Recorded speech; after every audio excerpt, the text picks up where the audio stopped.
Hey everyone, welcome back to the North American LCS and our final game of the day. It's Counter Logic Gaming versus Enemy eSports. Now yesterday, CLG defied gravity and racked up a decisive win. As if to say, TSM game? What TSM game? Yeah, as we said a lot last game, they got a huge advantage with 3 early kills very, very early on. But they were able to press their advantage, which does deserve, some praise. They were also able to close out the game without too many mistakes. Because of that early 4-on-4 in the top lane, of course, Zion Spartan specifically got the luxury of starting with a 2-level advantage over Hanser yesterday and a 26 CS lead at 10 minutes. And it seems like Zion's been a really good bright spot for Counter Logic Gaming. But meanwhile, Enemy eSports are coming off a very close game with Team 8, and these guys are still making mistakes, as you'd kind of expect from a new LCS team.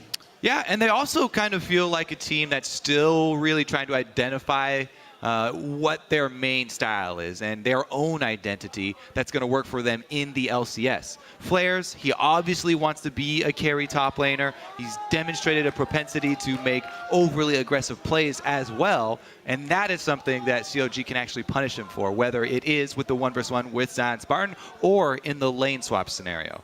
Meanwhile, Inox in the mid lane, he continues to be a huge strength for this team. Despite the early loss yesterday, he had solid KDA. He also had 100% kill participation and dealt nearly half of the team's damage on Echo from the mid lane melee carry, which is very impressive. It absolutely is. Not a poke champion. Nope. Usually we see those numbers only for poke AP champions. Kog'Maw, wow, congratulations. You're so good at League of Legends. Yeah, assassin style, pretty damn he's impressive. Getting in there. Inox doing some good stuff. Let's check out the starting lineups on the blue side. It's Counter Logic Gaming, Zion Spartan in the top lane, Smithy in the jungle, Pobelter in mid, Doublelift in AD carry, and Afromu on support. And on the red side, it's Enemy eSports. Up top is Flares in the jungle, Trashy, mid, Inox, AD carry, Otter, and support Body Drop.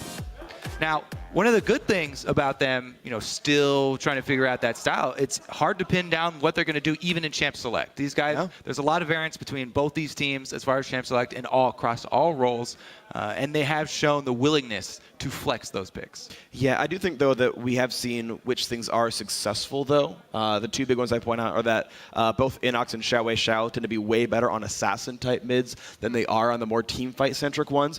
Even though you can see, some moderate success on champions like Varus or whatever, it seems to be about the specific assassination plays of Inox. And meanwhile, we're still seeing what Pobelter is exactly best at. Of course, we've seen him in the LCS for a while, but he seems one of the most well-rounded here in the North American. He is a guy that has been playing League of Legends since he was 11 years old. I just made that up, but I'm pretty sure it's close to that. Close to accurate. It's either 11 or 12. But he's been playing League of Legends for a very, very long time.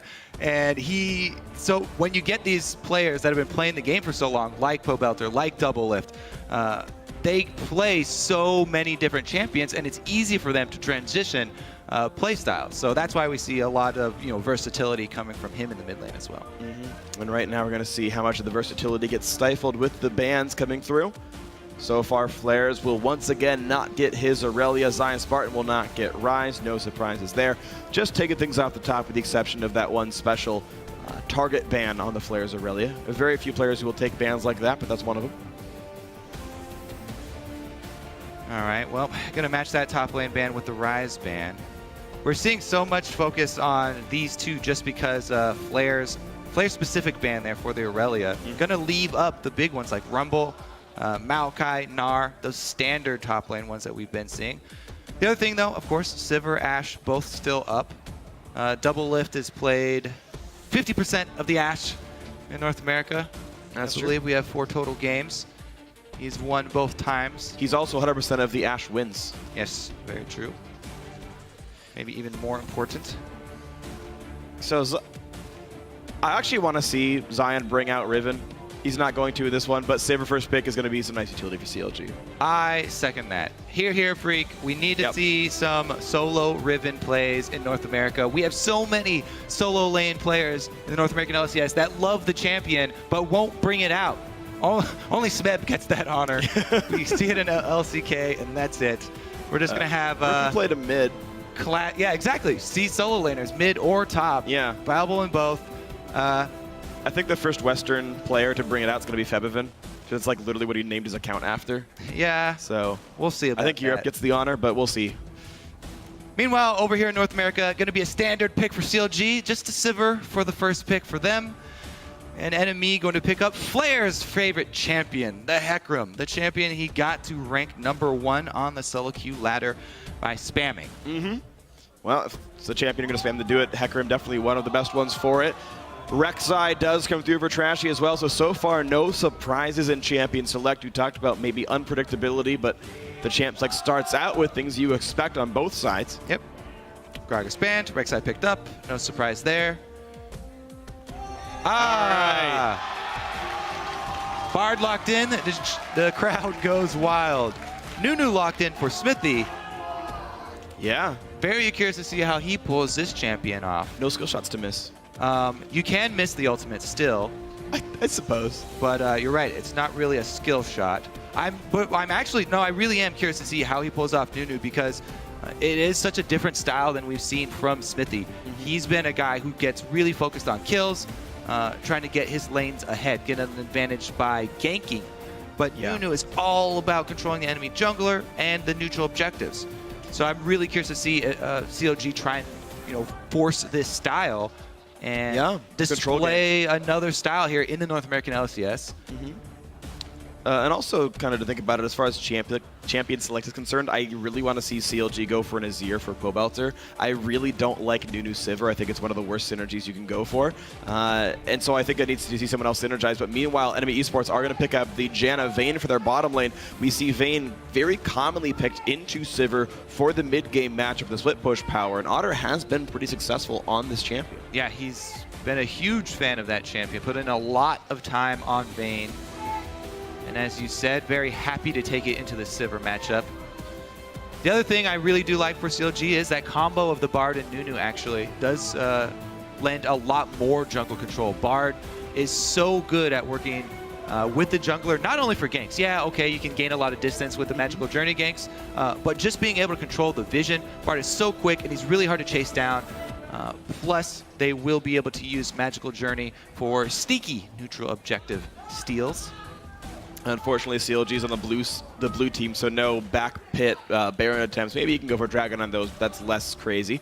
Last two picks come through. It is going to be Azir for Pobelter, and the top laner will be Gnar, so also a decent Blood Boil target here. Zion Spartan will be set up to be a bully lane, and we almost always see Zion get early leads from CLG's first 4 minutes, and that could just allow him to completely stifle flares. Yeah, really curious to see what Trashy can do, because while Nunu is going to focus on jungle camps, Rek'Sai, very, very quick, level 3, pretty much all included gank package available. She can just clear one side of the jungle and try to make an early move. If he can combo with flares on the Hecarim and try and get flares an early lead, we've seen how well flares can use a small lead to punish his opponent and even make cross-map plays. He's one to gank mid lane for Inox and try and get the other solo laner ahead. Interesting. So the team going for a much longer range style. Xerath comes through. Flares will get to split push. The rest of the team more likely to kite back here and play the siege game. Counterlogic Gaming, though, have engaged through Gnar, Sivir, Bard. I don't know how well poke will work here. I do like the lock-in of wave clear of some form, though, against Nunu. I feel like you have to have a mid lane with strong wave clear. So although you did point out the strength of Inox on the Assassins, especially with the Azir matchup, I don't think they can afford to have him on some type of melee champion or champion lacking wave clear when they're facing a Nunu who's looking to take over the jungle. And they have Pobelter in the mid lane, who has been a really, really strong point for CLG to create plays off of. All right, so they decide to go for the Xerath. LeBlanc was open, Catherine was open, didn't want either of those. They didn't want to go for the Cog or Varus, the other poke style. So the Cog definitely Inox has had a lot of success on as well. Yeah, he really took no bans at all from Counterlogic Gaming. They banned the Echo to be afraid of the first pick, but Inox allowed to play whatever he wants. Handshake from the coaches, dressed similarly, interestingly enough, and Always think that's interesting. But meanwhile, yeah, it's going to be a very fun one. We'll see a couple new champions from all the players involved. But you guys at home, share your votes as the champions load into the Rift. Tweet at LOL Esports with hashtag CLG win or hashtag NME win. And let us know who you think's going to take this one. It's going to be a very fun battle. Counter Logic Gaming with a win can tie for first place or fall into a tie for second. NME Esports right now can either move up to a 3-3 tie with Impulse or drop down to Cloud 9 spot. All right, we will see if Team Liquid stand alone at the end of the day. As of right now, Afromu first out of the gates. Let's see if we can get that quick charm. Experience advantage. Welcome to Summoner's Rift. Right now, both teams heading towards the top side of the map. CLG have one very common level 1 where they just ward the entire entrance of the enemy jungle. It looks like they're going to keep doing that here. But they could have killed that ward. Psh, lack of discipline on Zion and Doublelift. Already defensive wards for enemy esports. They will see this invade come in, but... Oh, Doublelift with the check. Wow, bad face check. Doublelift nearly goes down. Otter can't get the kill, but gets stunned up by Bard. Otter trying to run, still going to be first blood. Goes over to Bard, but still more damage for enemy esports. Can they knock these guys down? Belter running. Smithy, one hit from dead. Another double stun by Afromu keeps him alive. And Inox, Flash Q, fires back and takes down Smithy. CLG still get the lead for that one, though. Doublelift next level AD carry baits there to draw in Inox and get the double summoners out. So summoners evened up on the bottom duo. Inox was able to capitalize and grab one kill back for enemy, but CLG do get that first blood bonus. The other thing I was going to point out before the invade is that Smithy has also gone utility. Looks like fairly deep utility because he's got 387 move speed as well.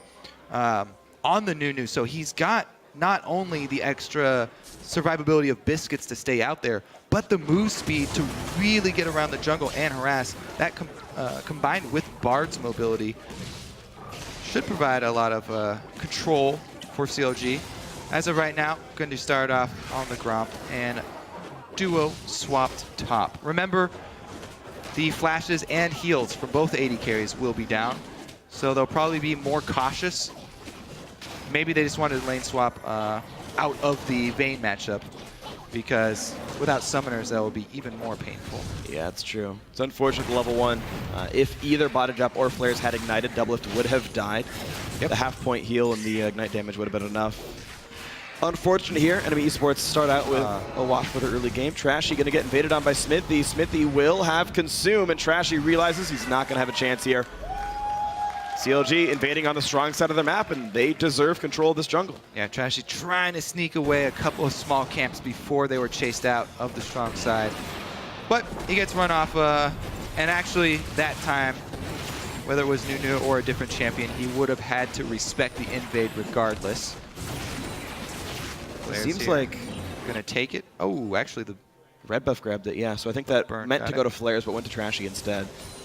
Yeah, they want to keep that helicopter spinning for the maximum DPS. You can take Dragon really easily if you have a blue buff Hecarim, even low level. But he won't get it, and they'll shove bottom, try and answer the push. Both teams with the early push. Janna shield is going to help out. Oh. Yeah, so... I don't know if he can get this. I guess he'll smite it. He's got smite, and Rek'Sai can also burrow again for some extra heal. Still close. But man, I'm really personal pain point as far as the changes to the leashing in jungle camps. A lot of changes meant to reduce cases where range champions were abusing leashing. Cases have actually affected a lot of melee champions as well, and the extra target swap there, not calculated from Trashy, got a little bit too far out of range, and the full reset costs him some health, so he'll have to back after the red buff.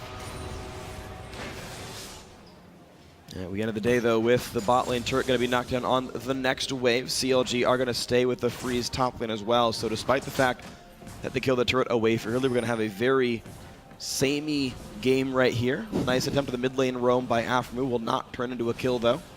Roughly equal jungle farm and top lane farm.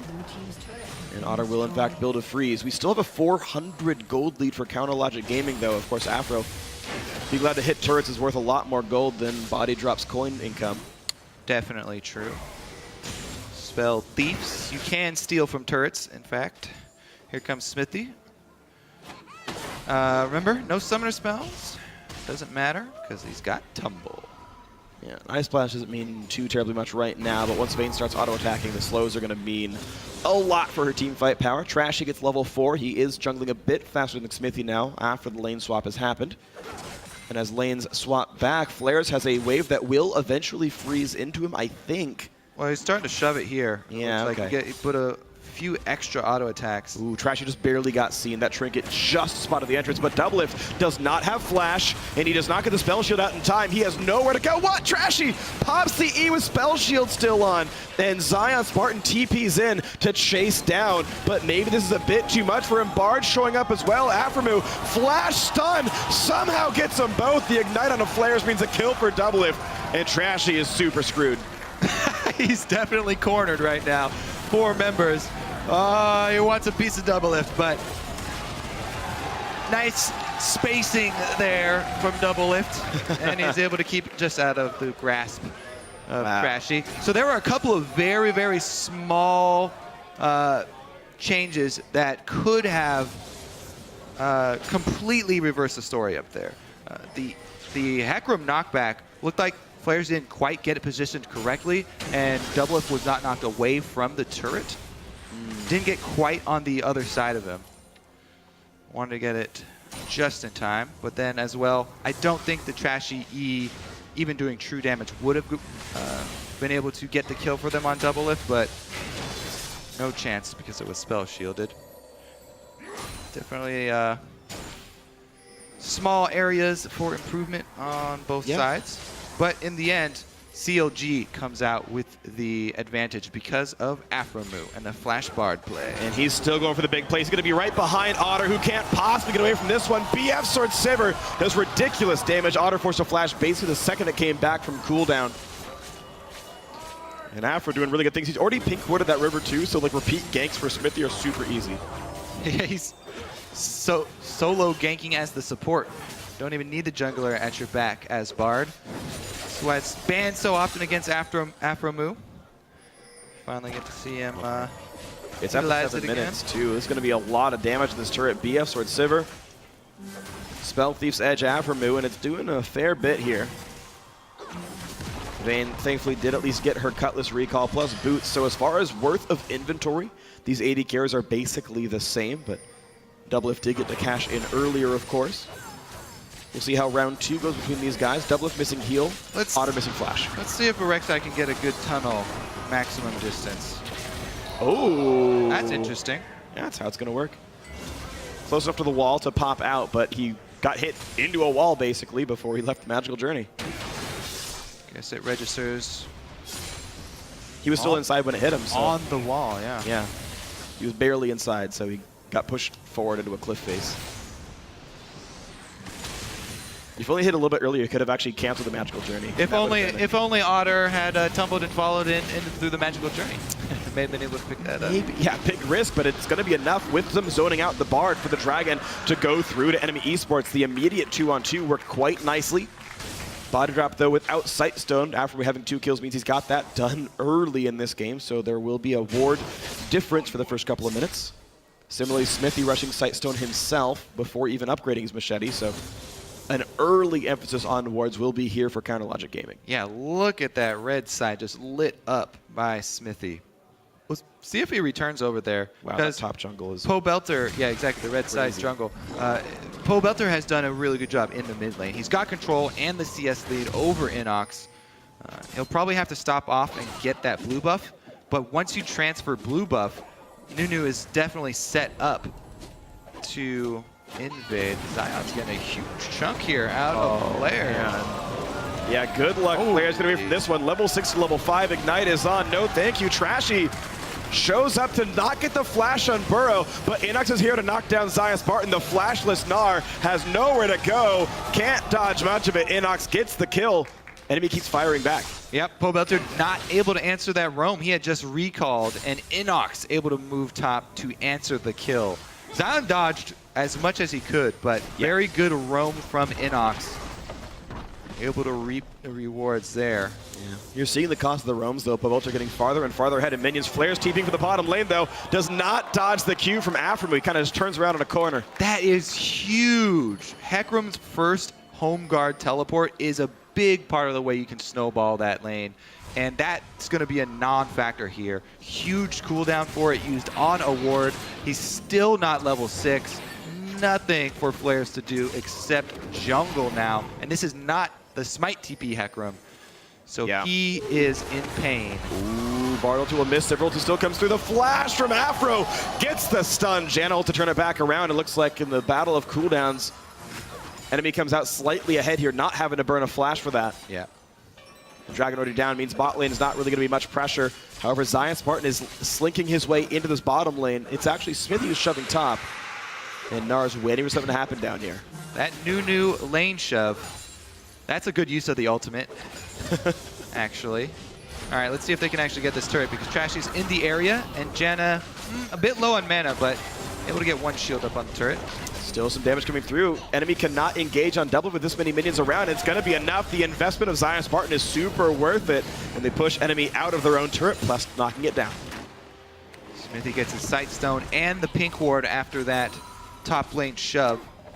So he will be able to replenish the vision inside the enemy jungle. Extra turret going down for CLG is huge as well.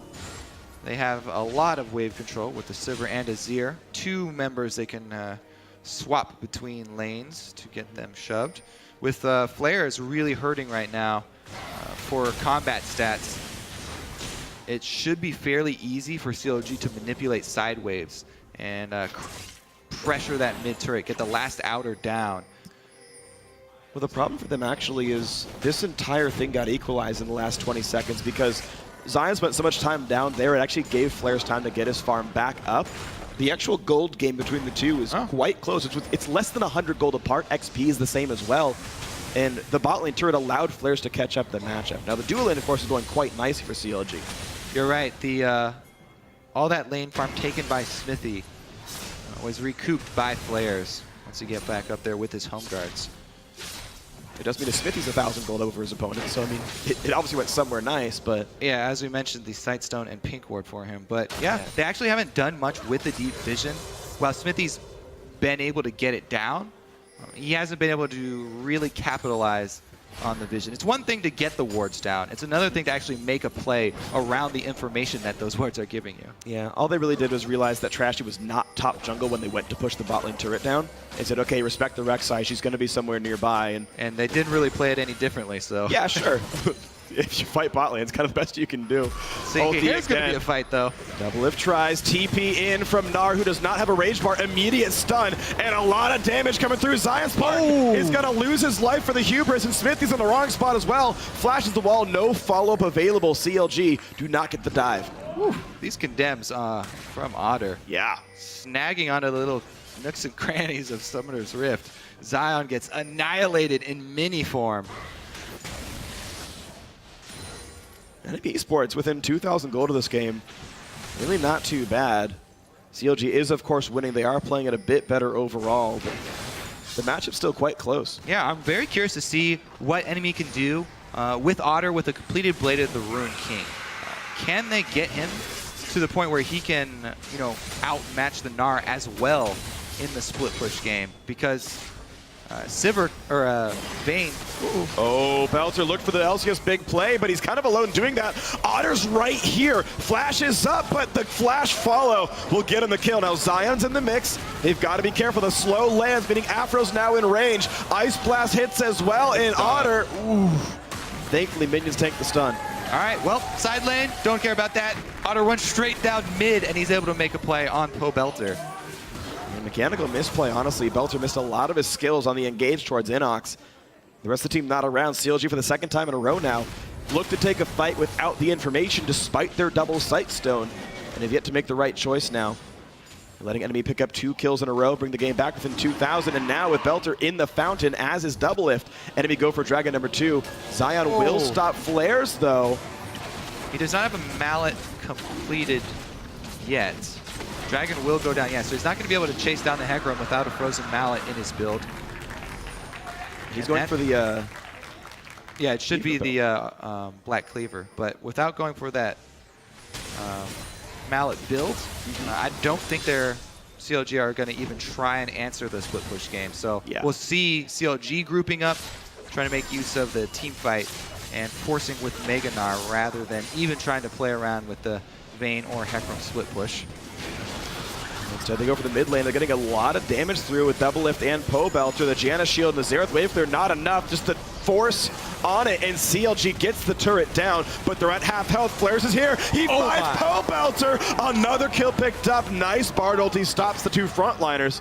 Enemy get one, but they lose the turret. I mean, they have to use Bard ult and Sivir ult just to escape, so that means their presence is greatly reduced in the mid lane as well. Enemy able to get the kills as well as spread out. Now they're going to get an extra lane of income. Flares again sent down bottom. He's going to get a lot of money off of that minion wave, and they've got all the leftover vision from their dragon play, so he's completely safe.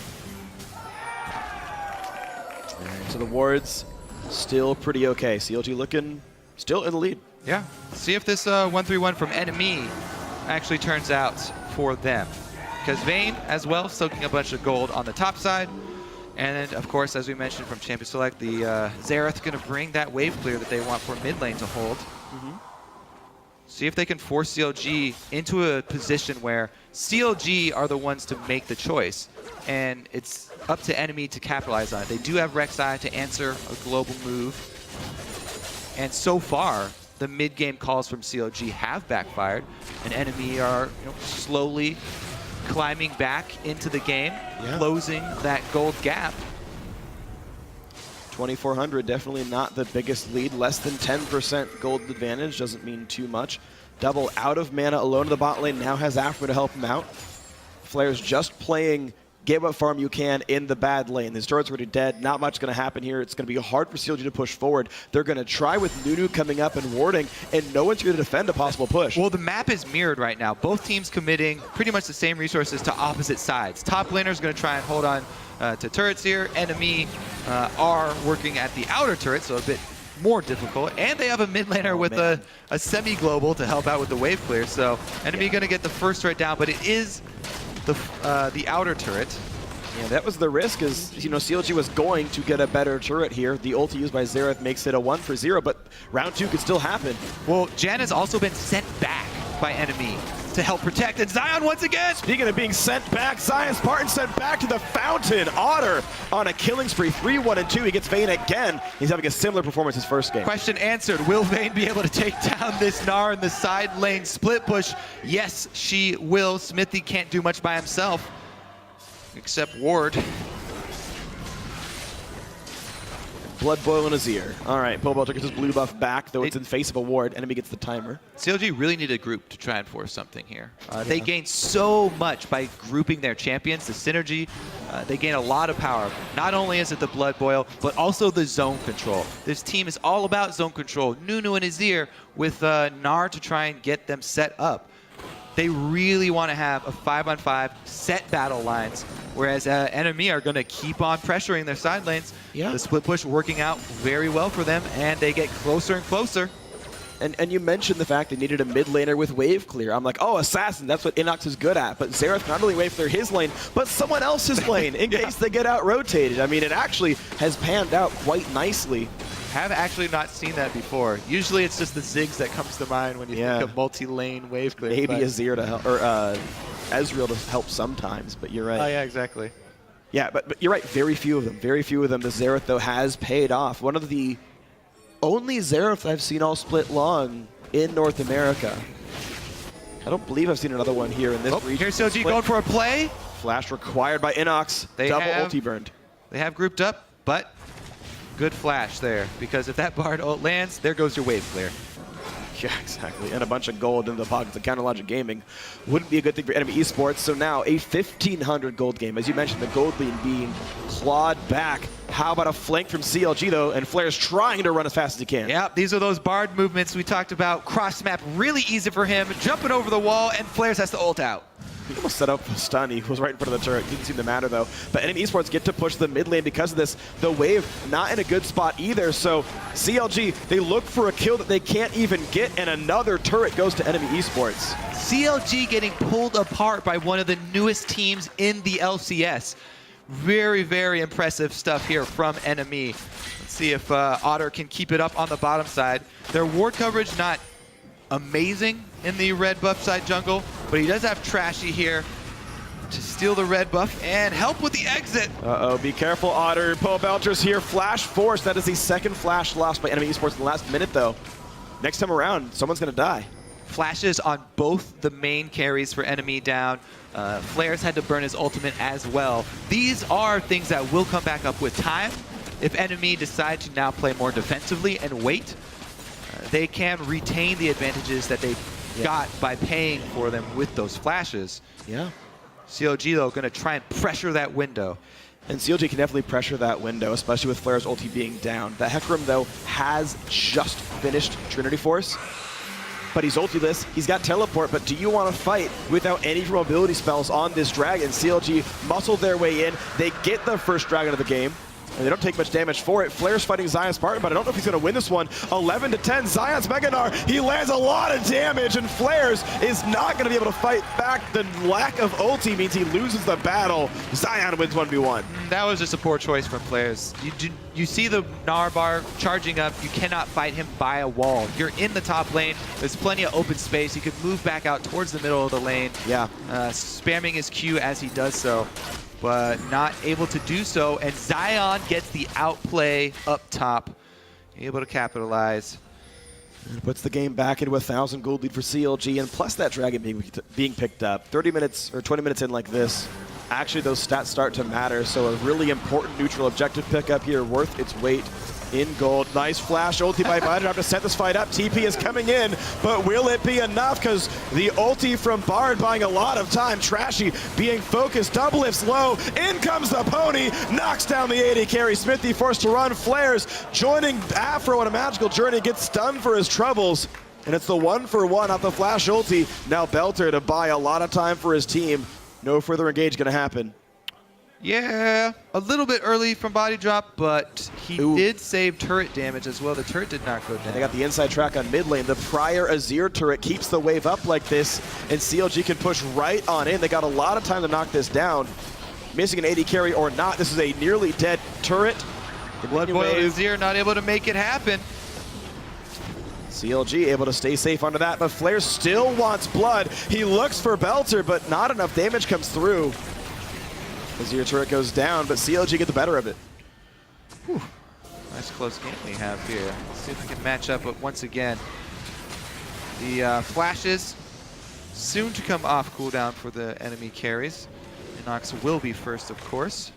As of right now, just going to try and grab the side lane farm. Both AD carries shoot out to the side lanes to try and collect it. Double lift right now. Does have the crit multiplier for his Infinity Edge, so feeling much better about his damage scaling. Vayne, though, full attack speed build because she has so much flat attack damage from her ultimate. And the Janna, I mean, it's a really nice build for this. Ooh. It's standard anyway to go Ruin King Phantom Dancer, but there is some extra synergy on the build. I do really like attack damage buffs, or just on hit buffs in general. Nami's great for her too. Otter is definitely set up to be the hard carry of team fights. The question is, are you going to be able to survive a Gnar in your face? I think right now he is perfectly equipped to kill Gnar because Gnar has very little actual resistance right now. He's all health. He's going to have well, he's got true damage anyways, but he's got the attack speed for his Blade of the Ruin King. So you get true damage and you get percentage health damage. You get everything you need to take down this Gnar very easily. All right, so then eyes on Otter as one of the primary carries. 2-item double lift, 2-item Poe Belter with Blood Boil. Certainly there's damage forces for the other carry lanes as well. You're right, the top laners may be easily killed here. So we got to see where the big carries go. Afro clears Baron, no wards there. Most telling thing right now is that the team with Nunu really behind on vision control. Afromu and Smithy trying to fight that fight and get some territory back in their control. The pink wards are still left standing for them. And they've been able to get some work their way up towards the red buff area, which is the most important area. You know, Baron buff, Baron on that side of the map. Yeah, you mentioned the lack of wards, but all of enemies' wards are mostly south jungle, which just doesn't matter with Dragon already off the table for the next 3 minutes. And the number of useful wards is limited to defensively in their top jungle. I'm not sure if enemy's vision is going to be enough for them to make any good plays. Zion and Flair's in a battle. Flair still feels happy to fight. Mininar about to trigger, which could give another window for him to go in. CLG happy to keep playing the siege game of Azir and Sivir. Only Xerath is the wave clear, and Inox was top lane a second ago. They have Inox top and Otter mid instead. It feels like a bit of a missed opportunity there. Yeah. Allocating the Vayne to mid. Yeah, I agree, With mid lane being the obvious siege target here. It's not where your wave clear wants to be. Ulti pop by Xerath to buy some time. Ward fights coming back and forth. Trashy is going to trade one away. Dragon back up at a minute 15, so CLG spent some time warding top lane. Baron ended up not being a factor just yet. But the ult's gonna hit Inox, not a good thing. Body drop gonna sacrifice himself to put the ulti to buy some time. He will die for it, but the carry stays alive. New Azir turret means no counter engage for enemy esports. See if CLG can actually push in. Without the constant Janna shields, it will help. But they still do have Luden's Echo Xerath. See if it's enough. Azir, blood boiled with Sivir. Yeah, and Xerath's out of mana. That's enough. All right, Counter Logic Gaming, the holding pattern is working. Nearly a 3,000 gold lead now. They had previously set up Baron, and even though Dragon's up soon, they're going to rush right for this. They did not let enemy get any wards back up on this area of the map. Zion's even got Mega Gnar right now in case something did happen. Yeah, this is a completely free Baron. They've even got the Wolf Spirit to let them know where the Rek'Sai ultimate went, so there's no possibility of a steal from enemy. Wow, nicely done. And body drop, he just respawned.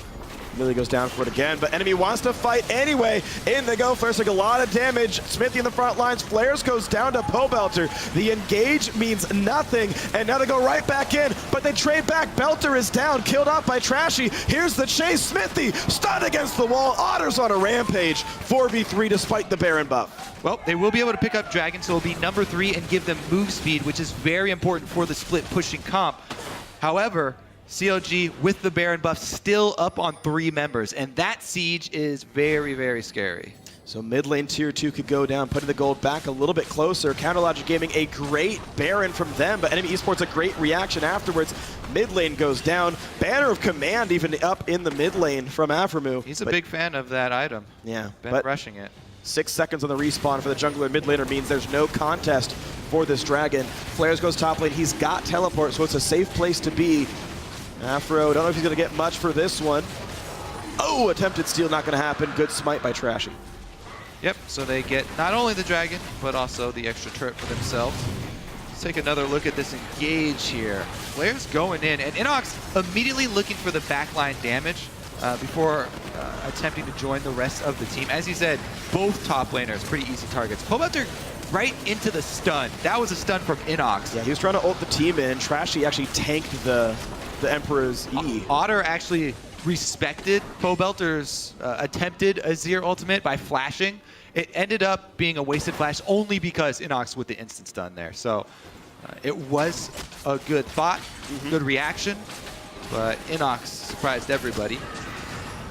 And Otter gets his 3rd item, as does Doublelift in the aftermath of that team fight. Mid laner's still almost there. The AD carriers are now the strongest forces for both teams as far as item break points go. Group up again, Blood Boil. You can try and get it onto both Sivir and Azir for a second. Yeah. Yeah, he's got a lot of cooldown reduction. The Frozen Heart already done for Smithy, yeah. Baron Siege, 3 people still have this buff, which means it's going to be pretty successful overall. Otter getting pushed around. The wave clear of Xerath, not enough. Turret gets dropped. CLG on the counterattack, and a big ulti. It's Trashy and body dropped. Oh, the stun lands. Not good for enemy esports. CLG pushing in farther. And they've got the Baron. Oh man, they even caught Flares. Down he goes. Over aggression from enemy esports, cleanly punished by CLG. Aframu and his Banner of Command rush really pays off when they are able to get those mid-game Barons. And man, the Bard plays as well. The long-range initiation over and over from Aframu. burning summoners or actually catching priority targets from him. Teams may be going back to banning that. Yeah, it's been really good. Even though he's fished for a lot of them, sometimes it misses, sometimes it burns a flash, sometimes it wins your team the fight entirely. You don't have to bat 100 to be a good Bard player, but he's landed, bat 1,000 rather. As of right now, 97-second cooldown, so keep on throwing out the Hail Mary. Oh, nice. He's going for the build he was going to yesterday. Raptor's Cloak got picked up. Let's see if extra Bard pushing power with the Zuzurat. All right, there's the catch, though, that we just saw. Tempered Fate into the stun. Ah, this is where Flares came from. He was looking for the flank, but oh, Belter. He wanted to E into ult, and Belter caught him right away. I'm surprised he went at all with Body Drop already dead. It felt like a wasted teleport, but still a great reaction by CLG. Belter landing the ulti. Doublelift still scaling up, 291 CS on this Sivir. Done a great job finding his farm throughout the game. 5,000 gold lead. Baron's off the map, but CLG far enough ahead that sieging is still going to be good for them. It's so strong just because they out-siege enemy, and they've got this potential for these turret dives. If your Bard ultimate, you don't use it just to snag somebody, you can use it on the turret as well and walk straight past. So Afromu just provides another whole way to use a sieging comp like this.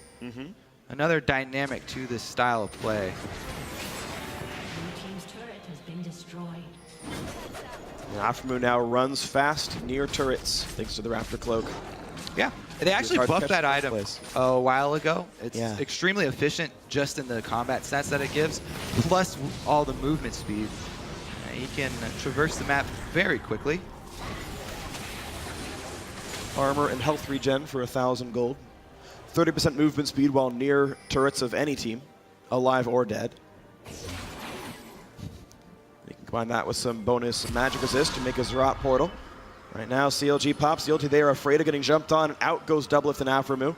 Dragon and Baron both up in about a minute and a half.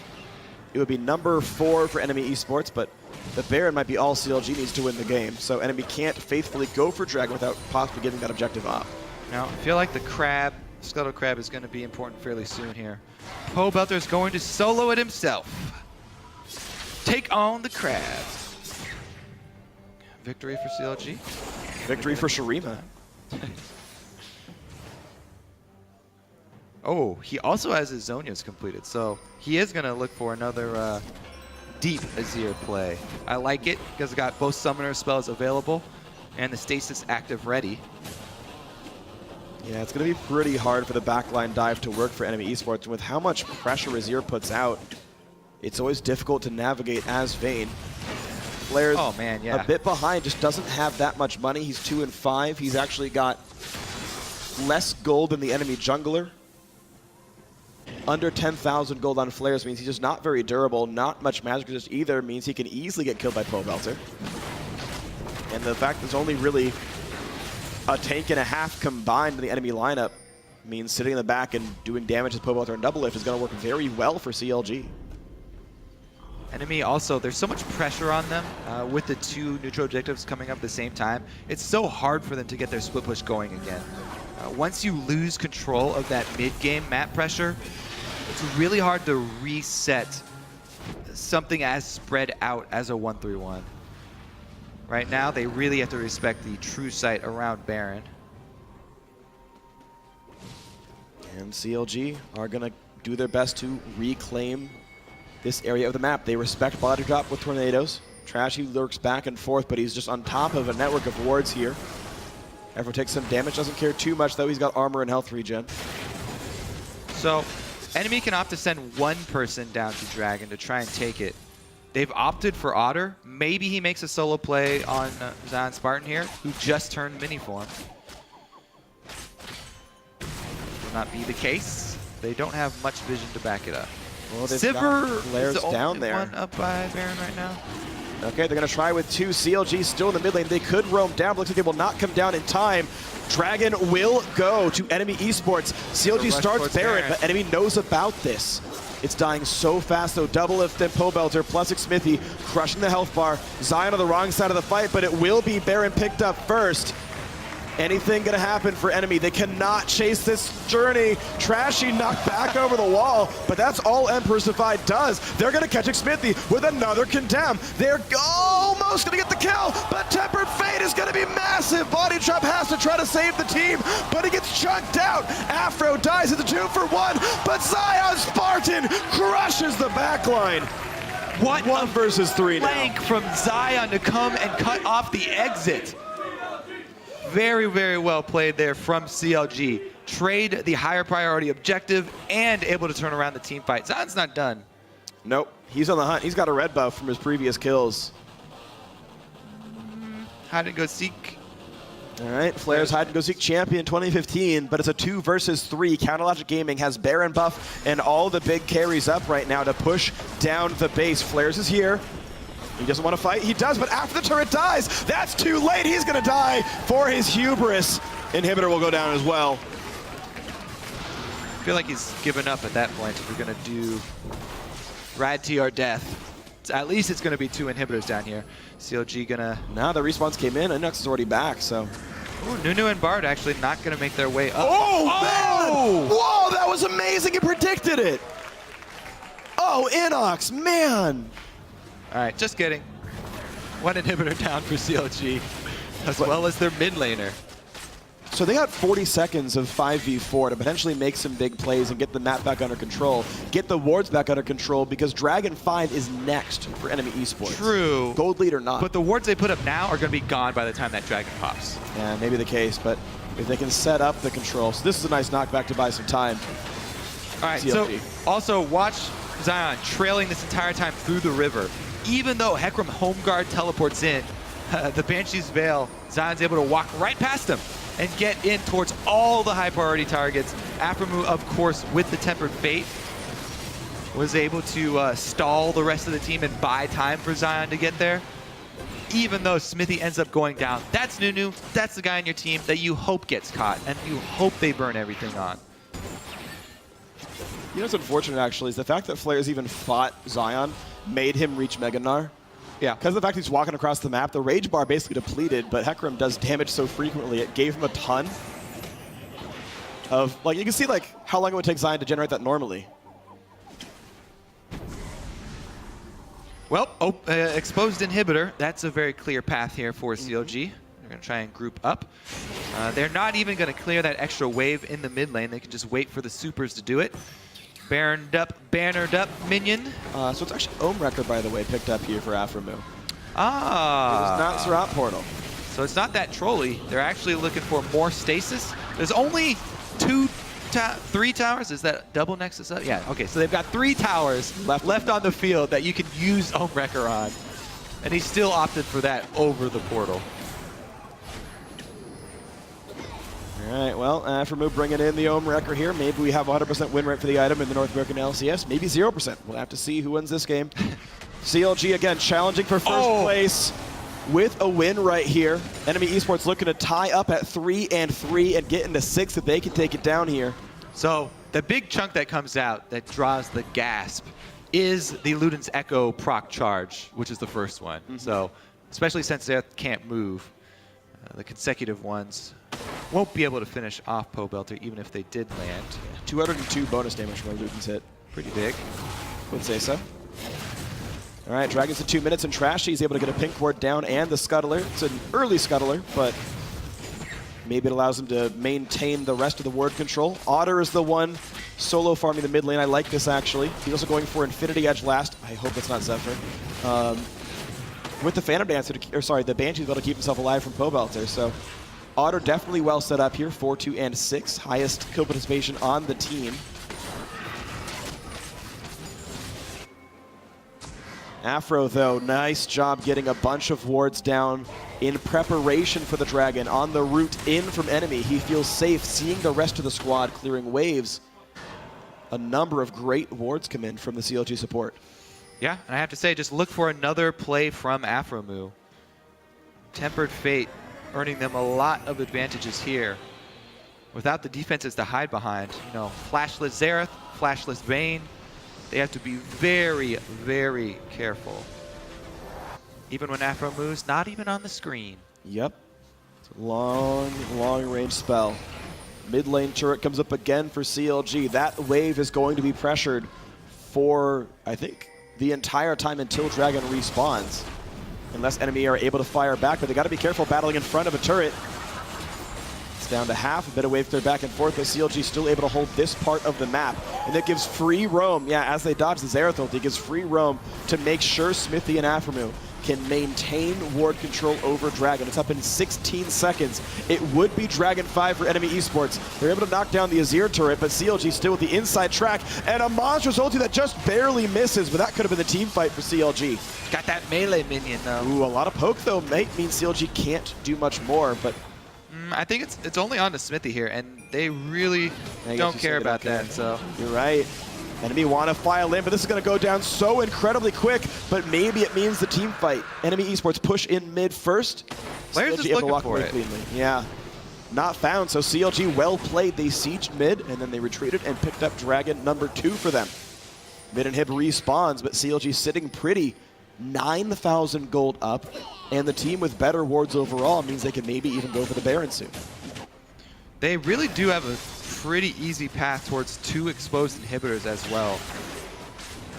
See if they actually opt for a vision play and, you know, try and set up that fog of war advantage around Baron to draw enemy out, or they just decide to march up the mid lane, because exposed inhibitors with the you know, amount of zone control that CLG have, you can even use enemies' own walls against them to get them to try and funnel into that opening.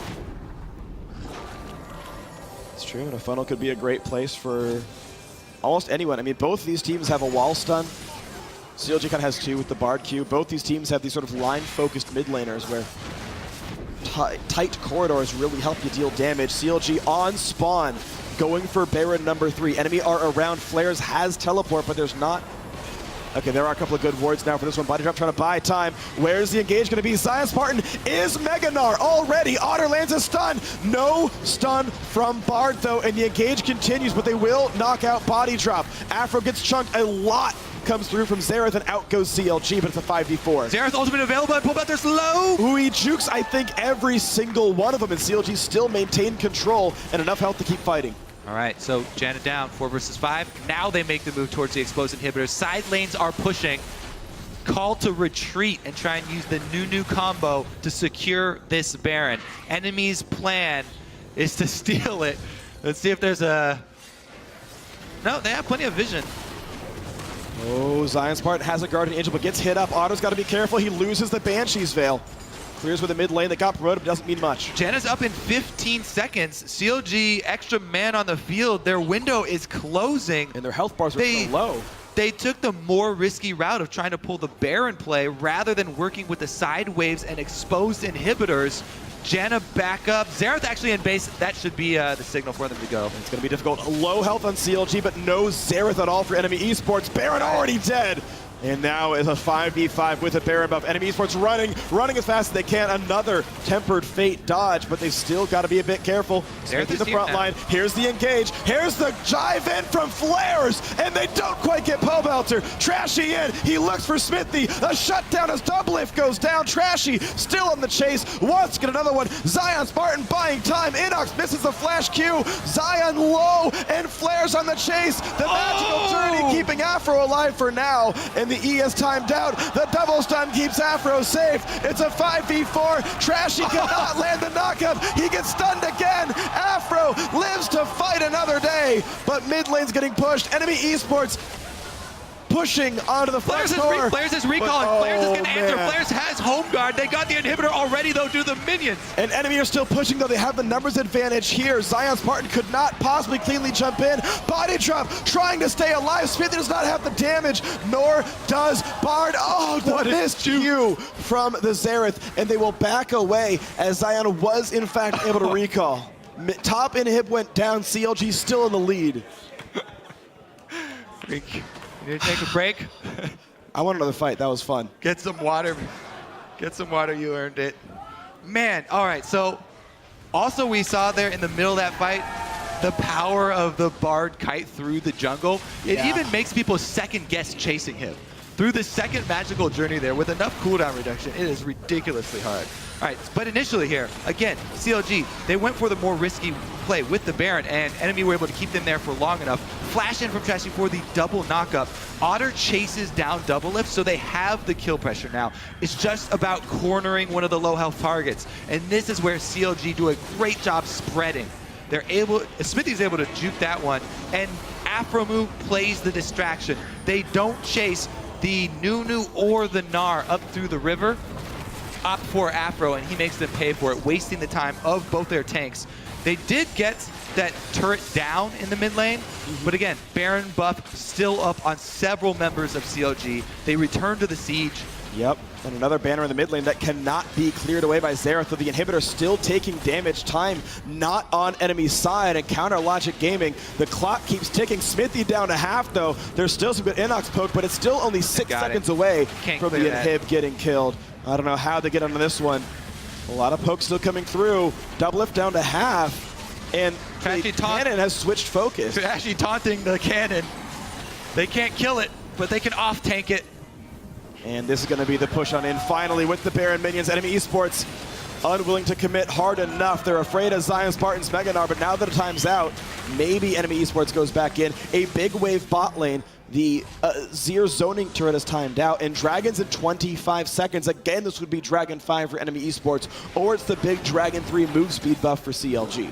And it's going to be for CLG, 100%. Enemy have to lick their wounds, clean up the minions. They will get some global gold from the secondary turret going down. Uh-oh, Otter pretty far out. He does use the scrying orb, so he will not get picked. Looks like they actually want to answer. Can they get there in time? They're going to rush this. Double dead inhibitor. A lost fight means CLG wins the game outright. Flares spots the team. This is going to be a tough battle. All CLG has to do is buy time, and the game ends in their favor from the top lane inhibitor being dead. They're going to try and steal it from Nunu. This is Smithy's time to shine. Can he get the combo correct? Zion's almost Mega Gnar. He's got the full rage bar. A lot of soldiers up right now from Pobelter. Gonna wait it out. Minions working on the Nexus turret up on top, by the way. That line of super minions will take out the Nexus turret by themselves if enemy do not finish this fight soon. And Mega Gnar's about to end though. Zion Spartan back to mini means it gets a little bit better. How good is your Spice Steal? He gets it. CLG keeps the Dragon off the table. And a huge Tempered Fate. Body drop to buy a bit of time. In goes Flares, looks for the back line. And when he goes down, they trade for Pobelter. A 4v4, and CLG are on the hunt. Doublift, spell shields the stun, and they chase in for Otter. He's gonna get slowed by a Smithy, but will there be follow-up? Yes, there is. Trashy goes down. It's a 3 versus 4. CLG on the hunt. Otter gets the kill. Can he get the outplay? He looks for Doublift, but he goes down. There's the slow into Inox. That's gonna be the game. Counter Logic Gaming in 48 minutes. Woo! And the teleport up to the super minion Zion just to gain a little bit of distance, and they're going for the Nexus turrets. There's no way this Janna stops this push. Doublift has super minions in the base. An incredibly hard-fought game. The chance for CLG are in the audience. They earned it, and Counter Logic Gaming ends week 3 tied for first place. What a fight from enemy. Absolutely.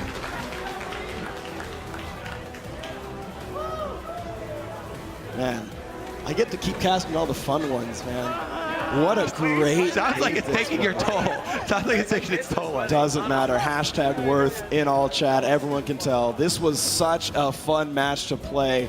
Such a fun match to watch.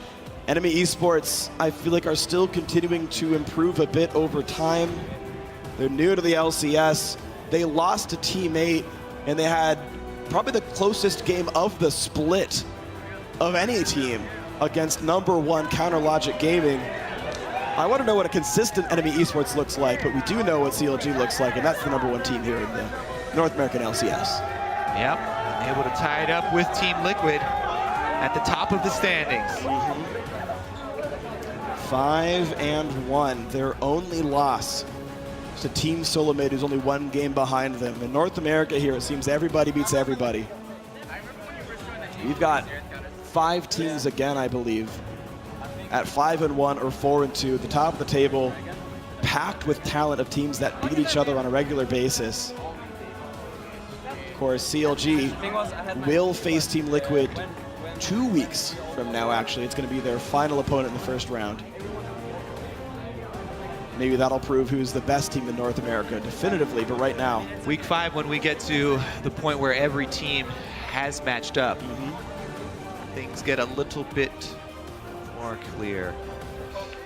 And as we look at enemy esports, their last 3 opponents are Cloud9, Team Impulse, Team Dignitas. Teams that are actually quite close to them in the standings, teams you might expect them to have a good chance at beating as they round out their last 3 opponents in the first round. A game like that's impressive. We keep seeing more new things from Inox. His Xerath 4, 2, and 5. Overall pretty good. If he had hit like 1 or 2 more Qs, they might have won the game, but you can't expect 100% skill shot accuracy. Afro Moo on the Bard, definitely justifying the bans we saw against CLG early in the split. So many flashes forced, so many picks from the champion. And many a magical journey able to earn large advantages for CLG, I mean, with enemy having to commit multiple resources. You saw where there were 3 straight Bard bans against Afromoo at the very start of the split. No one was willing to play until TSM took it themselves, and then Afro went back to playing the champion now twice in a row. I mean, it's been in champ select in every single CLG game this split so far, and it's a fun champion to watch. I'm glad we're seeing him more common now. The Bard Sivir combo especially seems pretty great, just being able to start fights. There's so many things very far away. So many things you can set up with the Bard ultimate. Yeah, it's been a good split for CLG. I mean, the Golden Age ended. We're on to the Platinum Age now. We're 3 weeks in. They lost a game to TSM, and they're still in first place, so they've passed another hurdle from last split around. Pobelter's looking good. Zion's looking good. The team's looking good. Maybe CLG keeps this one going. For now, we're going to send it down to Riv, who's on the blue side after that wild game. I am on the blue side with Afromoo, the man throwing those Bard ultimates all around the rift from Counterlogic Gaming. A victory coming out over enemy in kind of a back and forth game. Tell me what was going through CLG's mind there as, you know, Otter would come back on a rampage and then you guys would get it. And then, again, enemy would start coming back. Oh, yeah. It was a very, very tough game. Enemy is really good. I had a good time playing against them. But for us, we definitely had some misinformation. Sometimes we go in for our skirmishes when we do our 2v1. Rotational stuff, and then they'd have an extra person, and you know, we didn't know where that extra person was. So usually they had just the numbers advantage in those skirmishes, which was really good for them, and also brought Vayne back into the game. And we had a hard time controlling Vayne because he kept swapping over and over and over into Nars lane, and Otter was doing really well in that regard. But for us, we just had to group and let me get my Bard ultis off on their carries to blow their flashes, and then fight an actual fight afterwards. That way we were able to catch up to them. Well, we've seen that Bard a few times. It has equaled victories for Counterlogic Gaming, but I want to touch on a little bit after Team Solo Mid. That last year, or last split, was kind of a collapse for you guys. What have you implemented now this season, which has seemingly stopped what happened after your loss from Team Solo Mid, because you're still picking up the wins now? Well, thankfully, no one is donezo after the TSM loss, but we definitely have to thank our management, Coach Chris, and then Coach Tony, for definitely stepping up and implementing structure, as well as George and Macom. They're doing really well in making us have more conversations, I guess, social relationships with each other, and going out, not playing the game as much as we used to, where we'd scrim and then just solo queue afterwards. Everyone's doing their own thing, but we do a lot of stuff together outside of the game now, and that definitely helps a lot with trust. Yeah. So no one is donezo. There you go. Sound body, sound mind, all that good stuff. So Counterlogic Gaming now tied for first. What are you guys looking at as kind of your real opponents right now, and who's going to give you some trouble? Final question. Honestly, I don't really talk down most of the teams in the league. They're really good and really fun to play against. Good policy. Especially Enemy, as you've seen right here. TSM, Team Liquid, Dignitas, Enemy, and that's all I can think of right now. They're all looking really good, and they're really fun to play against, and that's all that really matters, and we just have to execute our plan as well as we can. Well, having fun is half of it. Winning is the other, and you guys got both today. Congratulations on that, and best of luck in the rest of the season. Now we're going to throw it to the guys at the analyst desk to break down the rest of the day. Thank you, Riv. And gentlemen, that was an insane game. We were all back here yelling at the screens during every single fight. Riv was back here yelling with us. I do want to take a moment to just replay that final fight of the game. We're going to pull that up onto your screens because this was just crazy. It was just such an intense, high-octane fight. We think we haven't actually seen this since it happened. We think that the Azir ultimate pushed everyone into the Bard ultimate. Yes. That's what it looked like. After Smithy was able to smite to get the 5th dragon. So let's just to deny the 5th dragon. Watch the glory of this team fight. So he didn't get body drop. So it's a 4-man ulti though. Step it up. It's dirty. It's just dirty. But what's crazy is how close this fight was, regardless of that fantastic ultimate, right? The fact that Otter and Inox, there wasn't a ton of follow-up necessarily in the fact that Double Lift, really important that he had a spell shield right there, because I thought for a second we were going to see like a Vayne crit and Double Lift is going to be gone. But no, they played as well. And then Afro, even though he died for this, critical slow onto Otter to let everyone else get in range. Yep. Yeah, I mean, Aframu's play was just pretty phenomenal in this game. That was stellar play. He's showing you why you don't give him Bard, ultimately. I said it yesterday after that game. I was like, you probably shouldn't give him Bard after his 5-2 and 16 record on that champion. I was like, ban it away because it helps CLG at what they're best at, which is rotating. Yeah, one thing that's kind of cool is there's not too many people that have put the number of games into Bard like Afro, and we're kind of seeing the high skill cap of the champion. And it's like Bard's the most exciting champion to watch Aframu to play since we've seen Aframu play Morgana and Thresh. Like, it's just another champion he's able to make plays on. And the thing I love about it too is when you watch like Lust Boy's Bard, he's really centered on the Qs and lining those up in team fights. And then Afro's all about like, let's line up the ultimate so we can catch people.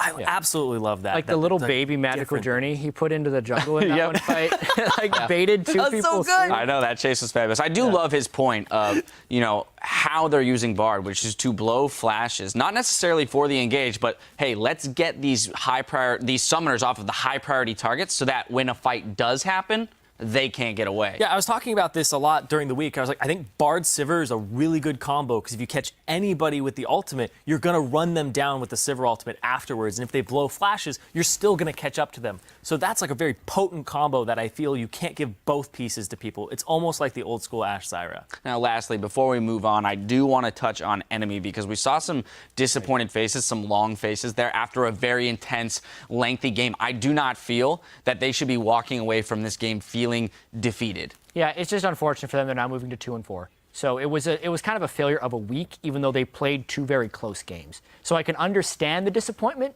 because they were unable to close in their minds very winnable games that they could be walking away from this with a few things going the other way at 4-2. Exactly. So there's a lot of talent on that team, and that's what they need to take away from it ultimately.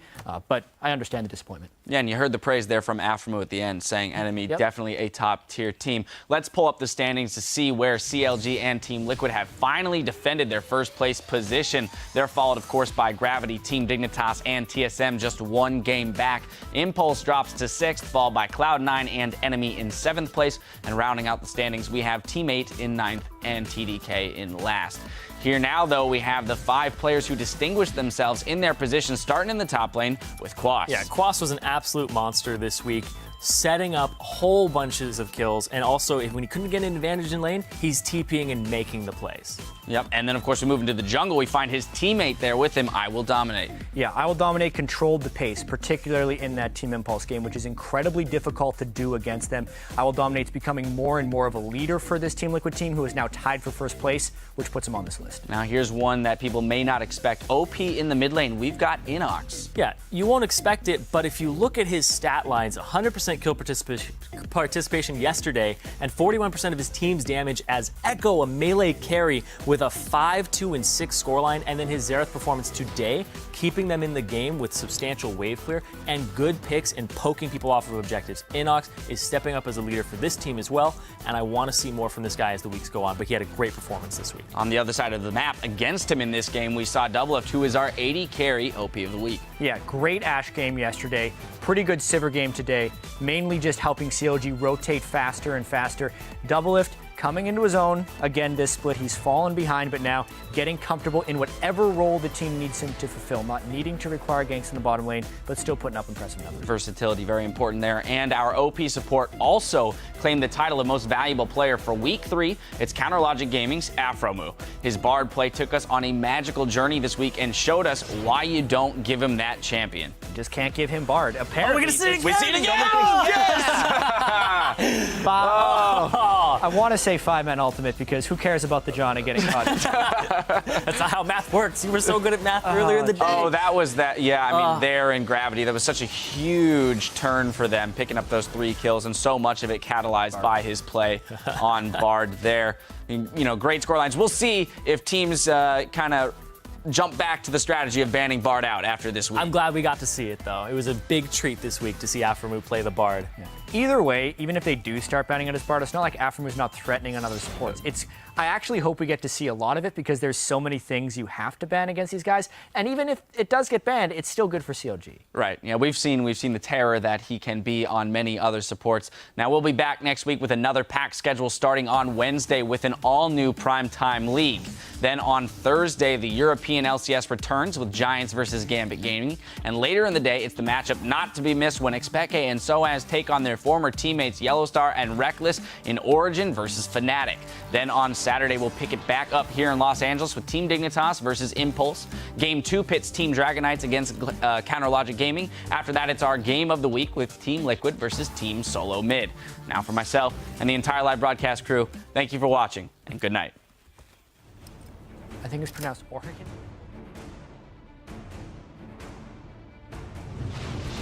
We're loading up for our first game of battle for 8th place. Cloud9, they are on a 4-game losing streak.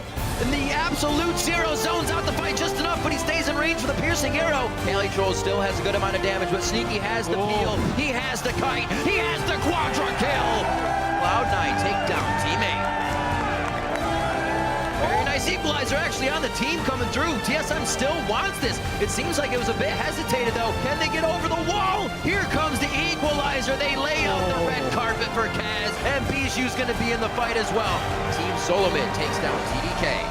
Wait, my headset's like too tight or something today. I feel like it's squeezing out my brains, out of my ears. Wait, no, I always like it tight. I always put it tight on my head, but I never feel like my brains are gonna pop out of my ears. Then lower it a little bit. No. Oh,